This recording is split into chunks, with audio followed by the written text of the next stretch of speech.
ამბობს არა უხმს ცოცხალთა მკურნალი, არამედ სნეულთა, არა მოვეთ წოდებათ მართალთა, არამედ ცოდვილთა სინანულა და ეს სიტყვები ის კი არ არის მხოლოდ რომ ცოდვილის გადარჩენა და სულიერად ავადმყოფის გადარჩენა შეუძლია ღმერთს, არამედ უპირველეს ყოვლისა ეს სიტყვები ჩვენთვის საინტერესოა იმით, რომ საკუთარ თავს შევხედო, მე ვინა ვარ და მე სადა ვარ. როცა უფალი ამბობს, რომ არ მოვსულ ვარ მართლებისთვის, არამედ მოვედი ცოდვილების სინანული, არ ცოდვილებისთვის არ წერია. ეს ძალიან მნიშვნელოვანია. არ მოსულ არ მართლებისთვის, მოვედი ცოდვილებისთვის. ასე არ ამბობს უფალი. ვიღაცას ხო შეიძლება ეგონოს, რომ აი მე ცოდვილი ვარ და ჩემთვის მოსულა. არ მოსულა ასე მარტივად შენთვის. უფალი ამბობს, არ მოვსულ არ მართლებისთვის, მართალთა დასაძახებლად, არამედ ცოდვილთა სინანულისთვის.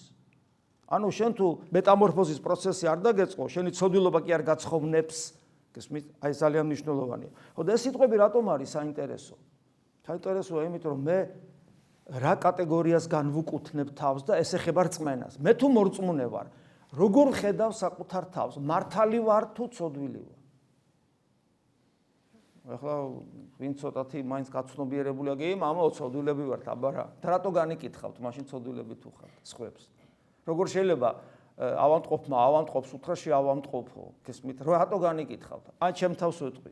მე თუ ვთვლი, რომ ესე იგი არა კაცო ცოდვილი ვარ, რაზეა ლაპარაკი ახლა, ხო ვიცი, და რატო განვიკითხავ აბა სხვას?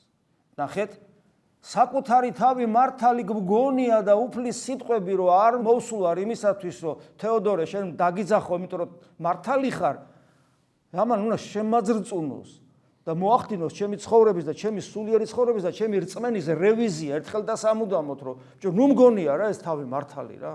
იმიტომ რომ უფალი მეორე თან შავი თეთრზე პირდაპირ ყოველგვარი მოკიბის გარეშე არ ამოვეთ წოდებათ მართალთა. გესმით რა შეასაკ. აი ჩვენ ხო მორწმუნეთ აღვიქვავთ საკუთარ თავს. დღის განმავლობაში რამდენჯერ გვახსოვს ეს სიტყვები. როცა ესე გოროზად დავდივართ ხოლმე და სხვებს განვიკითხავთ. რამდენჯერ გვახსოვს.